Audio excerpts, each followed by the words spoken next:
չեմ մաքրի։ Եղել է, բայց չեմ մաքրի։ Եղել է չի եղել, Բլից Լուիզա Ազատյանի հետ։ Եղել է դիմահարդարումից հետո հաճախորդուին ասի, ես ինքս ավելի լավ եմ շպարվում։ Ոչ։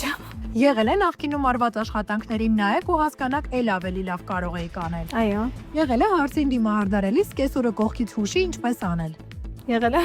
Եղել է առանց շպարի դուրս գաք տնից ու հանդիպեք մարդամեկին։ Շատ է եղել։ Եղել է թանկարժեք պարագաներ գնեք, բայց խնայեք դրանցով աշխատելը։ Չի եղել։ Եղել է դիմահարդարված քնեք։ Եղել է։ Եղել է միաժամանակ 2 գրանցում կատարեք։ Լինում է շատ։ Եղել է մտածեք մասնագիտությունը փոխելու մասին։ Եղել է։ Եղել է հաճախորդուին չհավանի դիմահարդարումը մաքրել տա եւ նորից անեք։ Չեմ մաքրի։ Եղել է, բայց չեմ մաքրի։ Տալիս եմ ինքը մաքրում եմ, գնում եմ։ Մի անգամ է եղել։ Ընտրեք մեկ տարբերակ՝ սմոքի թե աղեղներ։ Աղեղներ։ Շպարել շուրթերը թե աչքերը։ Աչքերը։ Դուրս գալ տնից առանց շպարի թե առանց վարսահարդարման։ Առանց շպարի։ Ձեր սիրելի դիմահարդարման տեսակը։ Հարսանեկան։ Շնորհակալություն։